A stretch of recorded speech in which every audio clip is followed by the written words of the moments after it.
Estamos de volta para o segundo e último bloco do Ideia Livre de hoje, conversando no centro do debate com o professor, consultor da Seis Sigma, Pedro César.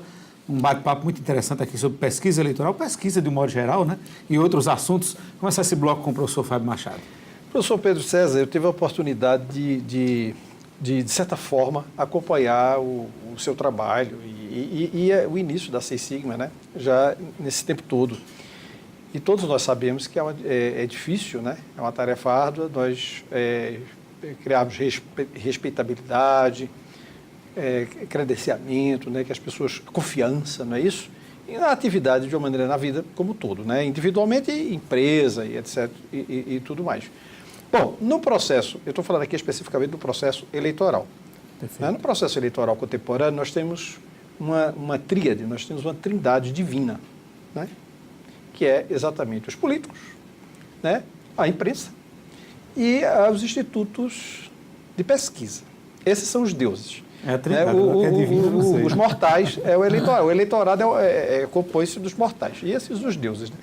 Ocorre que esses deuses, eles têm interesses nem sempre convergentes. Eles nem sempre concordam. Eles discordam. Né? E tem outros interesses, né? No processo, especificamente no processo eleitoral. Como é que tem sido essa saga da Seis Sigma, enquanto um dos deuses, enfrentando os outros titãs, né? Os políticos, como acabou no bloco anterior, foi dito aqui, o Cheta falou. Tem gente que quer que o resultado, que você faça a pesquisa, mas que ele, né? Você quer que o seu resultado seja o que ele quer. Né? O Paulo acabou de dar um exemplo, que os 4 estavam em primeiro lugar, né? Então tem isso. E a imprensa também é uma instituição mundial, não se trata de Campina Grande, né? Absolutamente, mas se trata de Nova York a Moscou, passando por Londres e chegando a Campina Grande. Toda a imprensa, ela tem um interesse tem um papel fundamental nisso aí. Como é que a Seis Sigma, né, tem trabalhado junto a esse conjunto de forças, né? Uma parte. Eu perguntaria se 2 desses deuses não estão de mãos muito dadas, que é no caso a imprensa e os grupos de pesquisa, porque um depende do outro. Os interesses em conjunto aí tem toda uma consequência. Você já quer dizer que nessa trindade tem algum capeta, né, Carla? Mas, com interesses escusos, certamente aparece. Então vou lá, vou responder aqui. Fica à vontade, eu estou ouvindo. Desculpa eu dar as costas, mas é o formato, né? Sim, primeiro eu quero deixar até registrado aqui, né? Quando eu cheguei no meio, em 2008, eu era um analfabeto político, realmente, né? E o pouco que eu aprendi foi com o amigo Fábio, em vários debates, vendo as colocações dele, as percepções. Isso nos deu uma base muito interessante, né? A estatística lhe permite isso, você conhecer de outras ciências e dos negócios. Por exemplo, se eu faço um negócio para uma indústria, eu tenho que conhecer, né, os detalhes dela, como funciona, e nos permite. E eu aprendi muito com o Fábio nesses anos todos. Sou um pouco cientista político, claro que ínfimo em relação a seu nível de conhecimento, né?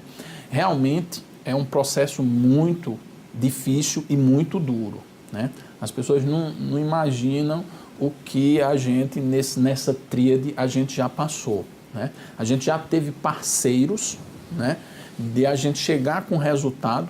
Em 2008, eu cheguei na Itararé porque estava tudo acordado e um parceiro desistiu. E aí uma pessoa me falou, doutor Dalto, tem a Itararé, vou falar com ele. Ele disse, não, Pedro, eu conheço o Pedro, porque a gente foi professor aqui da Facisa, né? E aí abriu as portas e a gente trouxe aquele resultado maravilhoso, né, Paulo? Exatamente. Chocou a cidade como em cima da moça. Né? Foi 0,016% de erro final na pesquisa Boca de Urna 2008. É muito difícil, né? Ainda mais a Seis Sigma hoje com a força que tem o resultado. Então imaginam quantas pessoas não cantam a Seis Sigma para determinadas coisas, né? O grande problema talvez é que a tônica que mexe a Seis Sigma tem um pouco da nossa essência pessoal, né? Carla conhece um pouco da nossa história enquanto o que a gente acredita religiosamente, né? E dinheiro não é a tônica do tocar as coisas. Eu acho que nós, como seres humanos, nós temos que trazer uma contribuição significativa dentro do processo, qualquer que seja a área que você esteja atuando, né? Eu sei que o trabalho que vocês realizam aqui, já tive entrevistas com o Paulo, acompanho o trabalho de Anchieta, o trabalho de vocês aqui, né?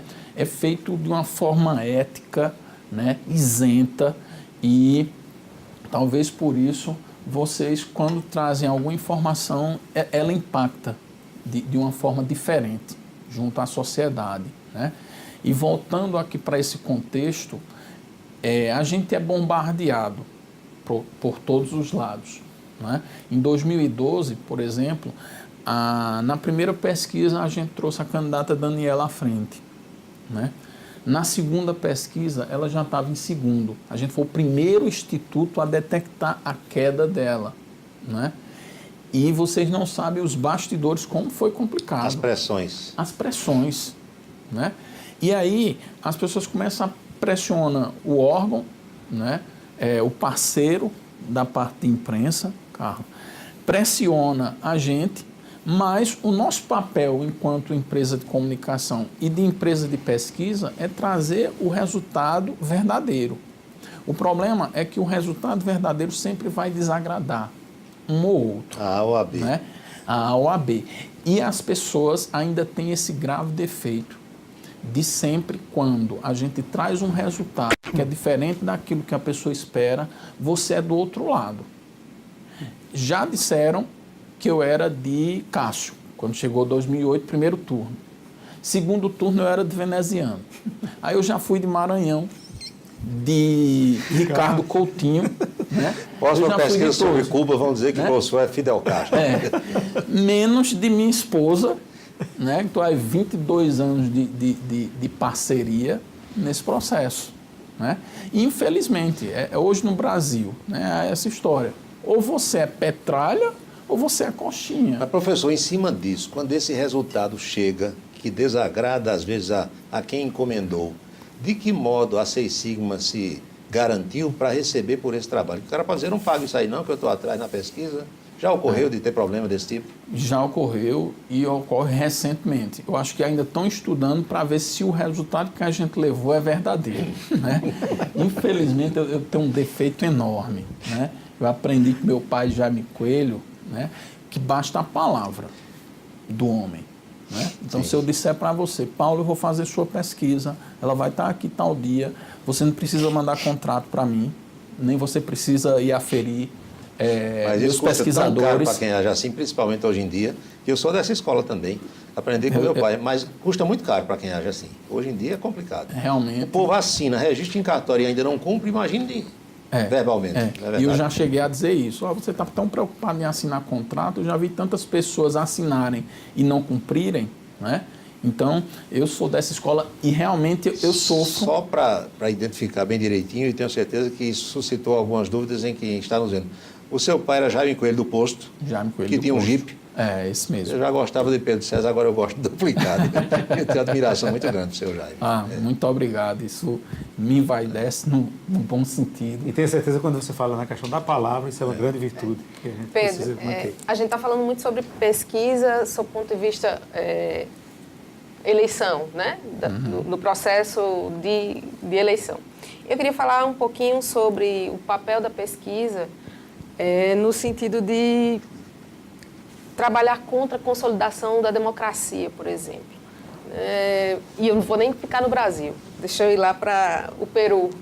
Vamos lá em 1992, Fujimori, que para aplicar um golpe no país, disse, olha, eu tenho uma pesquisa que está dizendo que o povo quer que eu haja dessa forma. E aí eu queria conversar contigo sobre esse uso da pesquisa como um álibi, né, para eu violar a Constituição. Como esse desserviço, se isso macula, se isso incomoda vocês que são dessa área. A mim me incomoda bastante.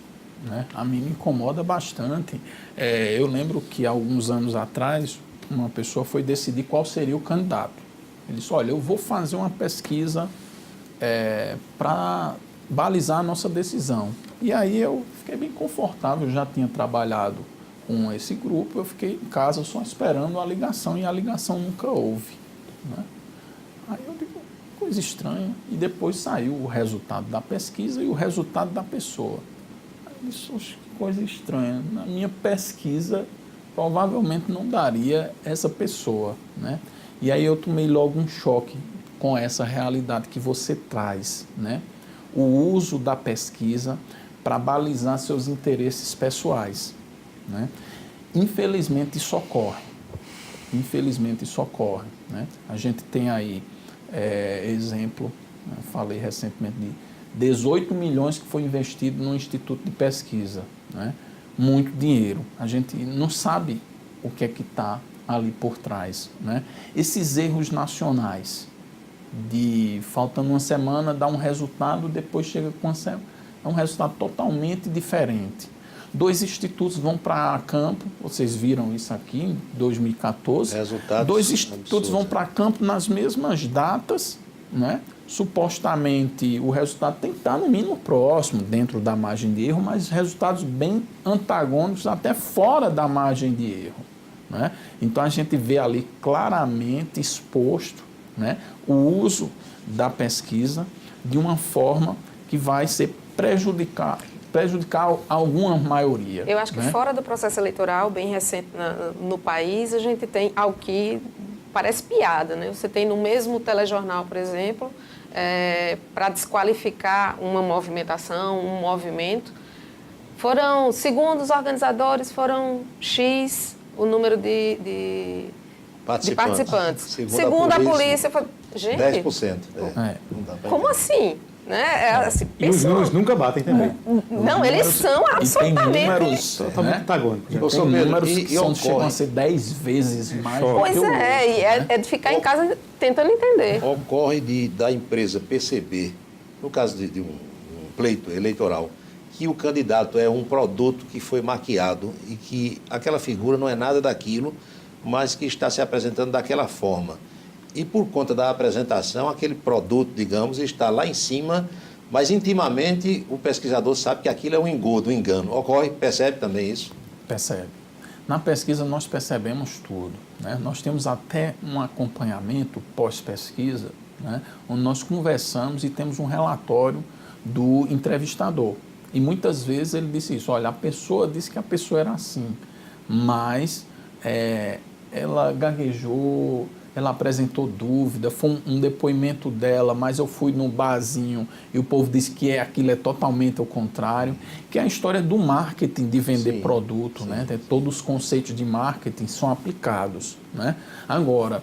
Ou seja, o candidato virou um produto, né, do marketing. Virou um produto do marketing. Isso é fato. E o grande problema é que as pessoas esqueceram o seguinte, o produto você compra uma vez, mas depois você não compra mais, né? E aí a fábrica usa algumas estratégias, muda o nome, bota uma correia, tal. Mas a pessoa, para você vender de novo, é um processo muito mais complicado, né? Nós temos exemplos e vários exemplos de produtos que foram feitos, né, e depois não se conseguiu vender novamente, né? É um produto que é o mesmo produto sempre. Então, como é que você vai manter essa linha? E aí eu trago até uma outra informação. Aqueles que conseguem manter sua linha de coerência, e aí vocês devem conhecer alguns, eles têm tido um maior nível de acerto. Ele ser vendido como o produto que ele é, não é? A gente tem um exemplo recente de Ricardo Coutinho. O chamado, né, produto original. É um produto original. Não é o genérico, né? A gente tem um exemplo disso. O próprio Lula, né, é um exemplo disso, né? Quando Duda Mendonça foi para ver se aceitava o trabalho dele, passou uma semana com Lula, aí disse, eu aceito. Agora, deixem Lula ser Lula. Não invente de maquiar. Não invente nada. Ele já era um produto feito, né, construído dentro de suas características. Tentando vender outra imagem. Aí, para o marketing poderia dar justamente uma modelagem que com o tempo ia ser prejudicial. Pedro, eu sei que o professor Fábio tem alguma pergunta ali também de cunho político, eleitoral, mas eu tenho um questionamento a fazer em relação à pesquisa de determinados produtos de mercado. Qual foi a pesquisa mais inusitada que a Seis Sigma já fez em termos de produto? Eu já vi pesquisa, inclusive, lá no Raio, da gente leu outro dia, uma pesquisa num motel. O cara botou lá uns bilhetezinhos na saída, para quem saísse, pegava aquilo, preenchia, colocava numa urna, ela mandava depois. Qual foi a mais inusitada que vocês já fizeram? Nossa, nós temos mais inusitada. Essa aí é uma dessa funciona, por exemplo, o grau de satisfação. A satisfação poderia ser outra que ele Tem estava algumas querendo lá, né? peculiaridades metodológicas, é isso que... Porque quando a gente vai estabelecer uma pesquisa de mercado, nós temos uma equipe que passa um tempo até brigando literalmente. Sim. Às vezes eu saio aborrecido porque eu fui vencido pelos outros e vice-versa. As discussões ali. Mas é essa discussão que empurra a qualidade do trabalho de mercado, né? Mas assim, de pesquisas inusitadas, eu diria a você que que é bem inusitada, né? Mas situações corriqueiras que, por exemplo, nós fizemos uma pesquisa de estabelecimento de fluxo para a implantação de uma franquia aqui na cidade. Né? Um determinado produto. De um determinado produto. Na verdade, uma franquia no setor de lanchonetes. E aí, a gente estava lá na contagem e o cara que contratou, não sei se ele desconfiava da pesquisa, ele começou a passar, né? E ele passava, aí ligava, aí dizia, olha, o pesquisador está lá do lado conversando. Aí a gente fazia, está lá, mas ele está trabalhando, porque tem um tempo, é um tempo de contagem, é um tempo estabelecido, tal, para pegar a média. Aí ele passou. Ele passou e toda vez que ele passava, ele ligava. Aí o coordenador da pesquisa, na última vez, disse, olha, você já parou para pensar que toda vez que você passa, você pode estar sendo contado, vai dar um desvio no seu trabalho e vai dar problema lá com a distorção, ele mesmo causando a distorção dentro desse processo. Né? Então, tem inúmeros casos. Né? Tem um interessante que me colocaram para fazer pesquisa. Lá, de secretária, a assistente, todo mundo tem que fazer um dia pesquisa, porque é nosso produto, né? E eu fui fazer uma pesquisa, né? Lá para o lado de São José da Mata, um sítio. Aí os meninos colocaram, tal, ficou aquela expectativa, Pedro vai entrevistar, mas só que eu já tinha feito alguns trabalhos lá na universidade, né? Não tinha nenhum tipo de dificuldade. Só que minha primeira entrevista levou 40 minutos. Eles, não tem condição não, você já está... Porque eu conversei com a família, vi a necessidade da família, a questão da água local. Se aprofundou. Me chamaram para um cafezinho, aí eu fui tomar, eu converso um pouco, né? Aí eles disseram, não, você como pesquisador não vai atingir as metas, é melhor você ficar por aí. Professor Pedro César, em relação à explicação da decisão do voto, né, o que tem pesado mais, levando em conta as pesquisas que você tem feito, essas últimas pesquisas, né, dos processos eleitorais, o que é que tem pesado mais para o voto do eleitor? São razões de natureza estrutural, permanentes, né, os grandes problemas, as grandes questões, ou de natureza momentânea, pontual, mais conjuntural? Por exemplo, o que é que influencia mais? Preferência partidária, nível de informação, né, o status socioeconômico, isso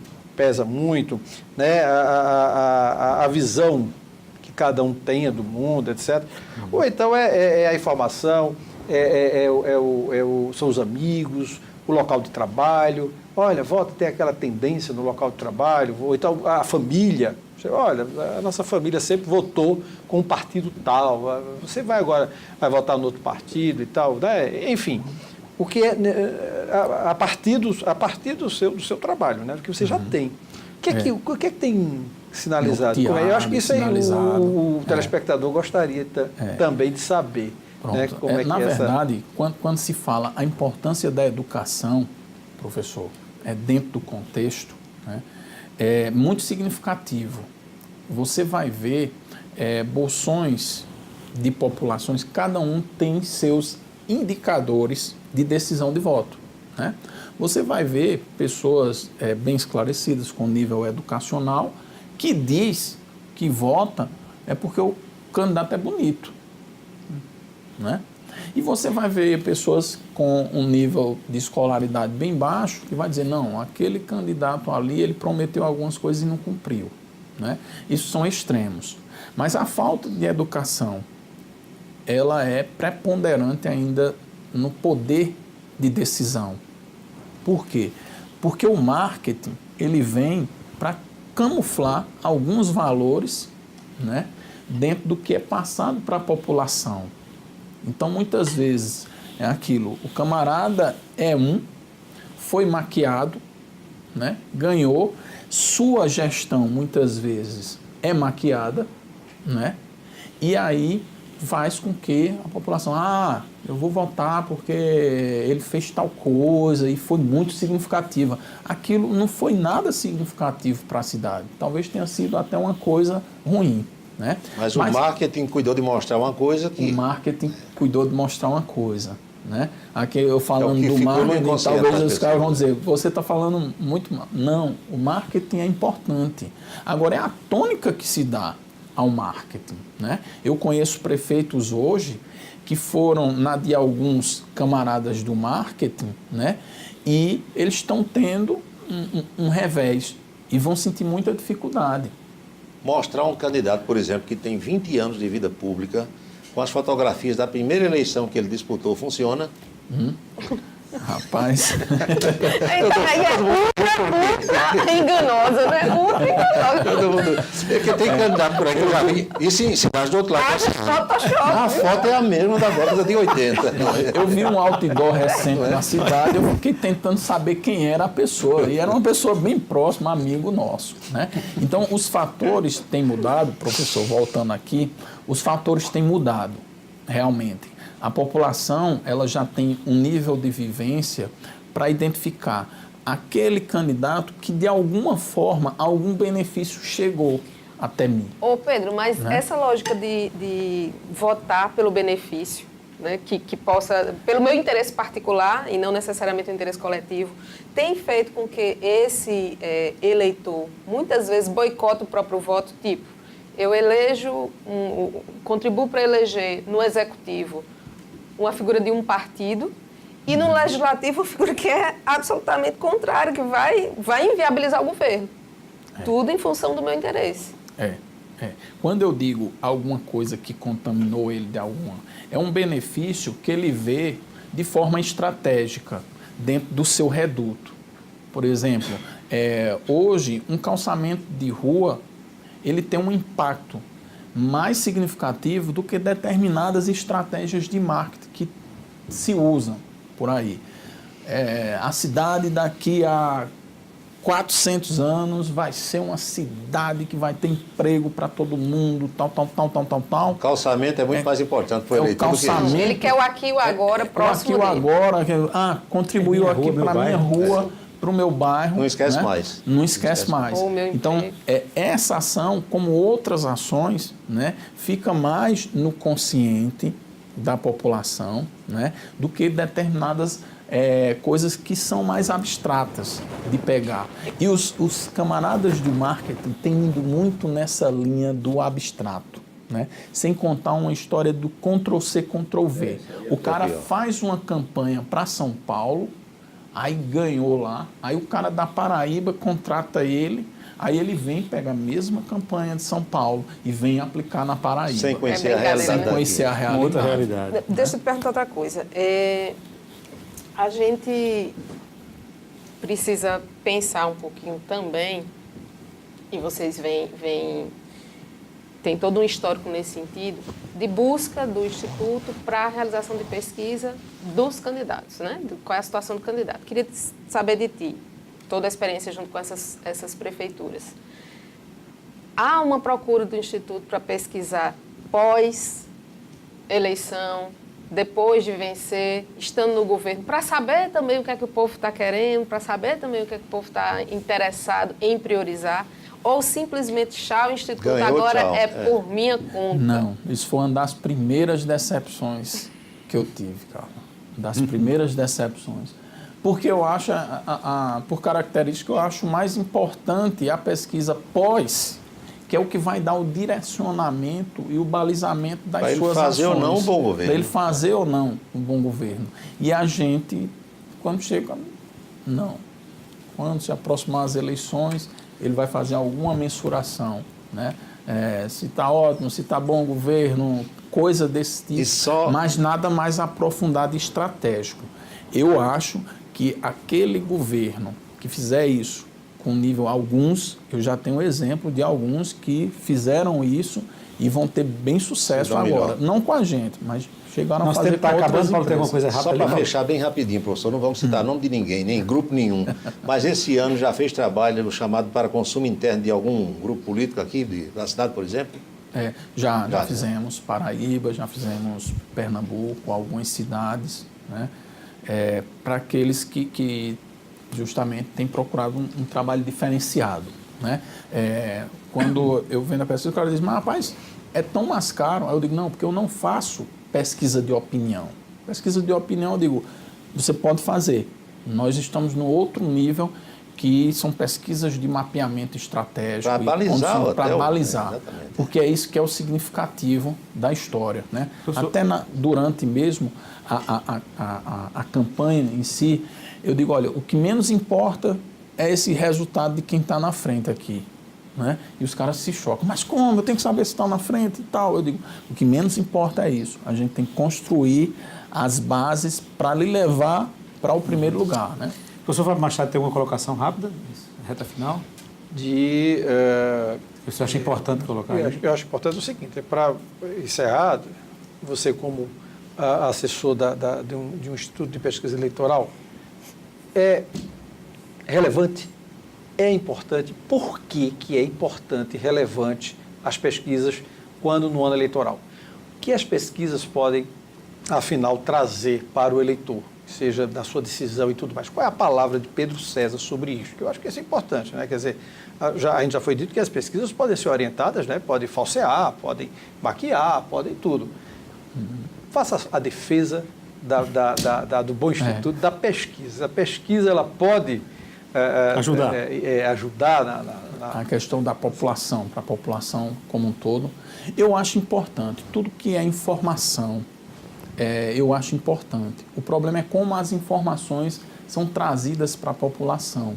Nós podemos avançar um pouco nisso, se você for comparar o trabalho que nós fizemos aqui com os outros trabalhos que existem por aí, nós trouxemos um nível de informação mais significativo, um processo de filtro de informação, mostrando o comportamento do eleitor, quer seja através do gênero, da idade, determinados grupos. Nós fizemos um serviço a mais. E todas as vezes que a gente fecha com algum segmento, a gente tenta provocar isso. Porque eu acho importante você ter informação. É importante a pesquisa. O problema é que determinados segmentos tratam a pesquisa como um fator de influência do eleitor, né? Às vezes está ali, bem próximo, ninguém sabe quem é. Fulano vai ganhar com certeza, tal, e usa nesse sentido, é o sentido danoso da pesquisa. O próprio marketing dos partidos usam demais dessa forma, né?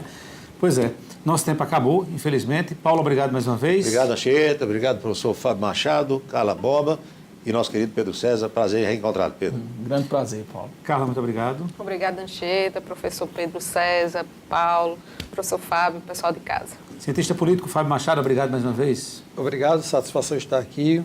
Uma boa noite aos telespectadores, um prazer estar com todos vocês aqui, a Pedro também. Muito obrigado, boa noite. Se prepare que esse ano a gente vai ter muita ideia livre sobre política. Professor consultor da Seis Sigma, Pedro César, uma honra tê-lo aqui, acho que o programa foi muito interessante. Muito obrigado, viu?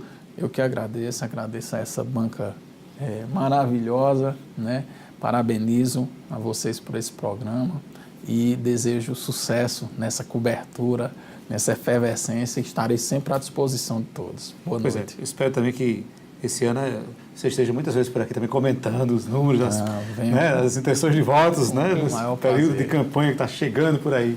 E a você que está em casa, muito obrigado pela companhia, pela audiência e até o próximo Ideia Livre.